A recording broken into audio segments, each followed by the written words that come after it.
Welcome to Fluxedo Junction. I'm Scott Kuchler. Each week we bring you the best music of all genres from throughout the world, and this week we'll be speaking with Livingston Taylor.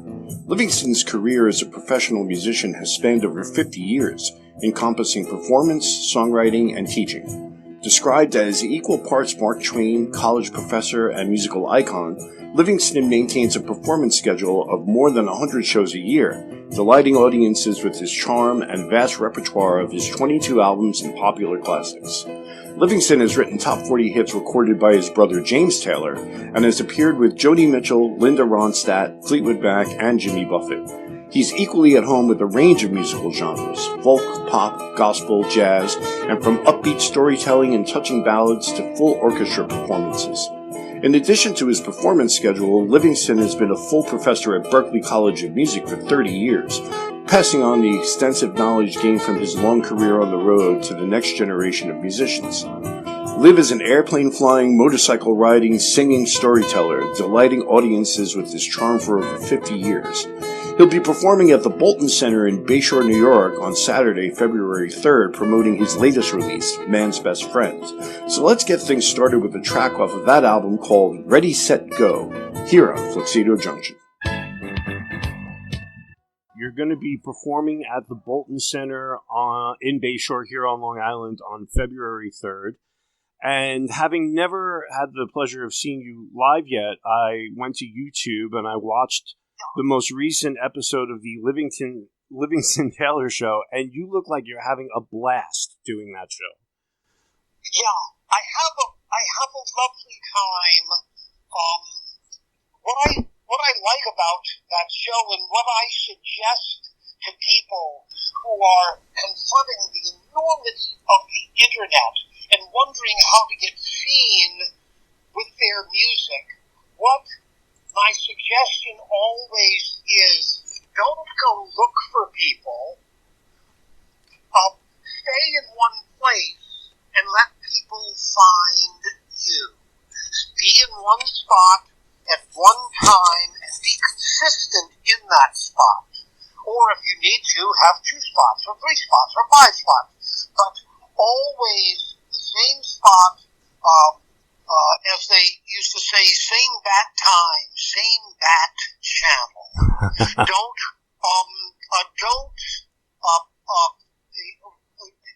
You can hire people to help you get into the internet. It's ridiculous. You're not going to compete with Taylor Swift and Elton John. What they have at their disposal, not to mention the Ford Motor Company and Ozempic, they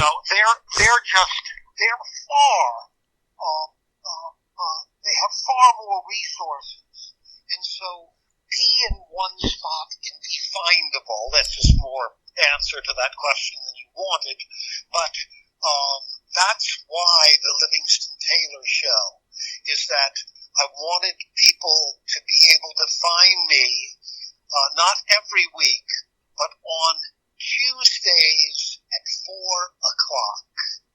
And if we're broadcasting, that's when we're doing it.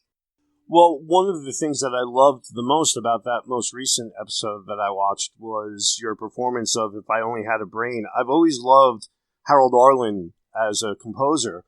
And It's not very often that I've had the opportunity to hear somebody perform his music on the guitar like that. And it made me wonder, when you're creating music, do you have a preference or a comfort level with regards to guitar over piano?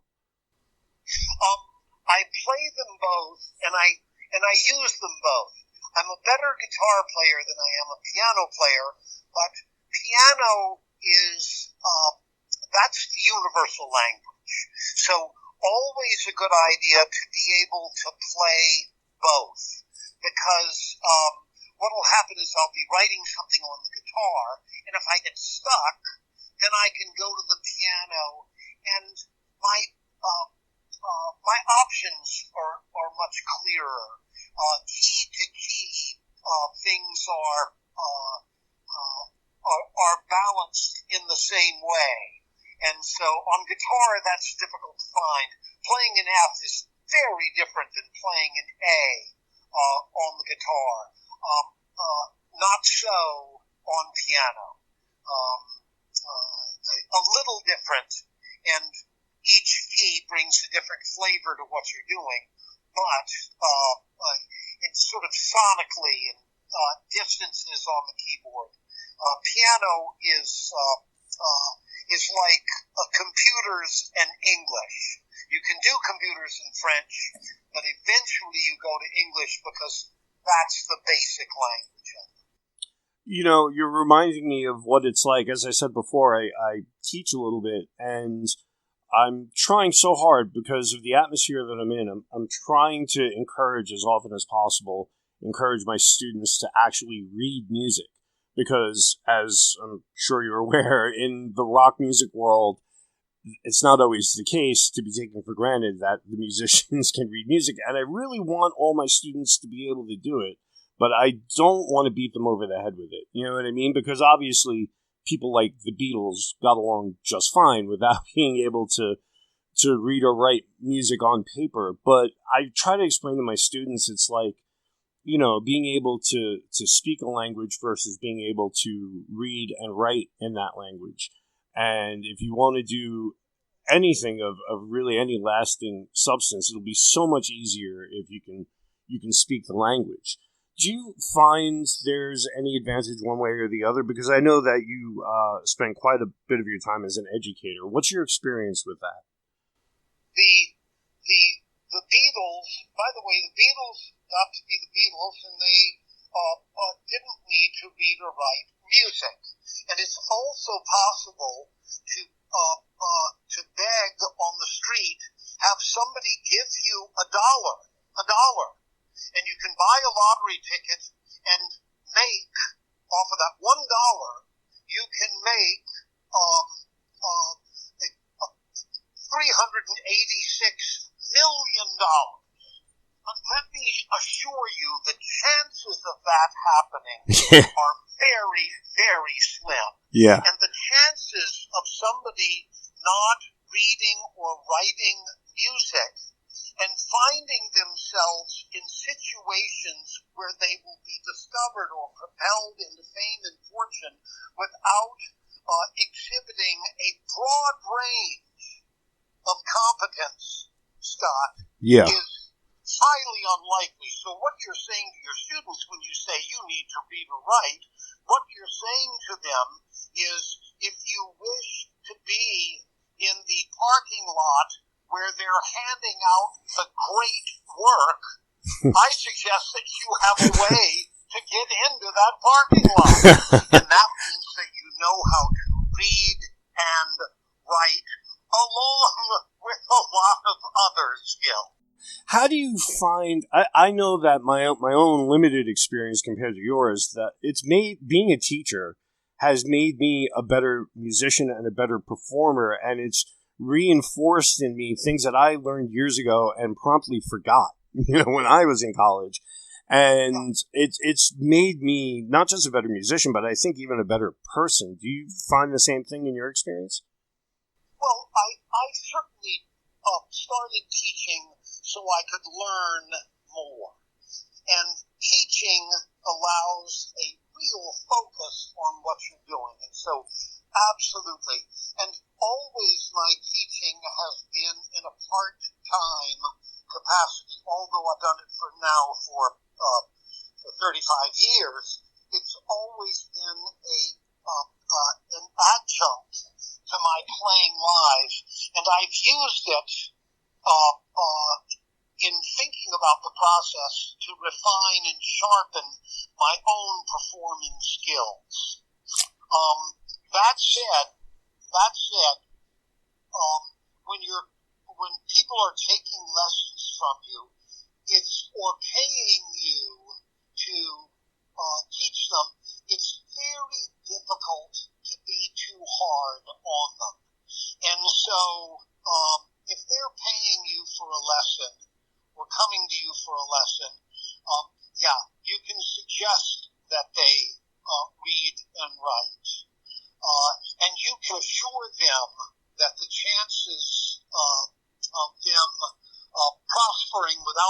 able to read or write go way down.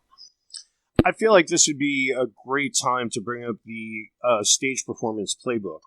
Could you give a little bit of background to my audience as to what that project is all about?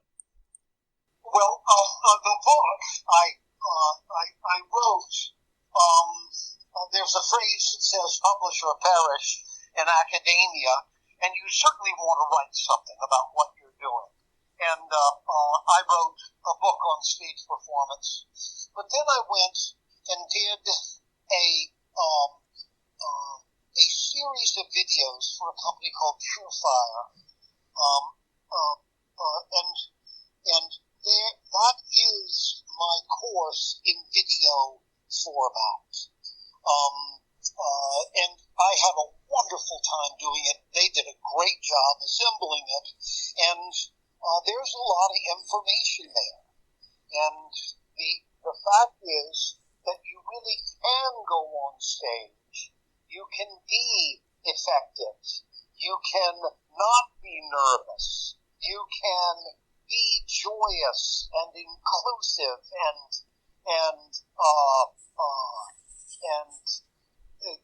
have a wonderful, generous performance, and you can learn to do it.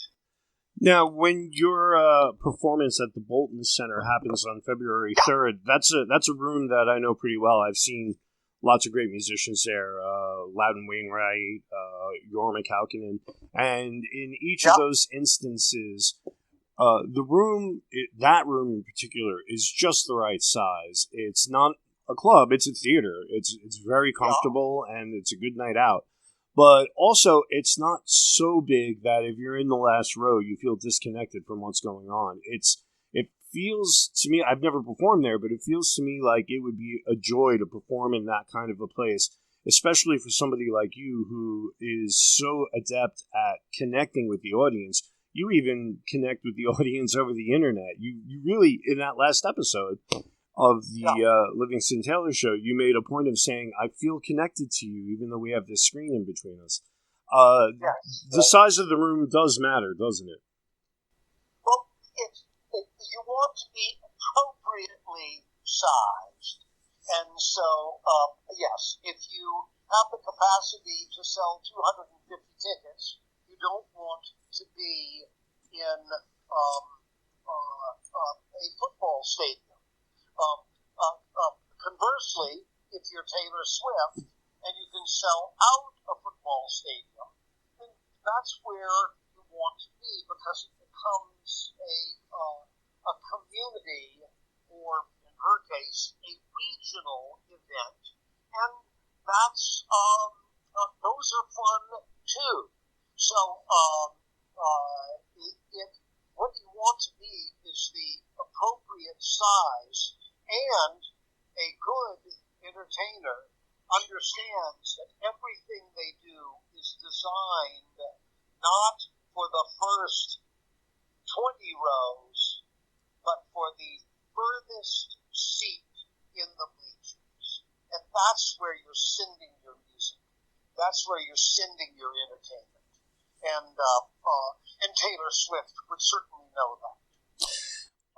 Your last release was Man's Best Friend, and with the show that's coming up, I wonder what's the ratio of music that you'll be performing without giving too much away. Is it focused more heavily on the most recent work, or is it kind of a mix of, your own pieces and then, interpretations of other music? And how could you break it down? It's really one thing that you can be assured of. Every song I play is a terrific song. I've been studying songs for 50 plus years, Scott, and I really know what good songs are, and I really play good songs in my shows, whether I wrote them, whether somebody else wrote them. We bounce from great song to great song. I would say about about 50% of what I do are my songs, and of that 50%, I'm doing sort of four classic Livingston Taylor songs, and then the rest of it is just what is amusing me at this particular time. Well, like we said before, you'll be at the Bolton Center in Bay Shore on February 3rd. The most recent album is Man's Best Friend, and that's available through every digital music service that counts for anything. And I just really appreciate you taking the time to speak with me. I'm going to be at the show. I really look forward to it. And I encourage everybody to get out there. And by the way, everybody can check out everything you're up to at livingstontaylor.com. And the other thing that I'd like to say, Scott, is first, thank you so much for talking to me. And secondly, when you're at Bayshore, come and find me. We'll hang out. I would love that. Thank you so much, sir. I really appreciate your time, and we'll see you on February 3rd. Thanks so much. Speak soon.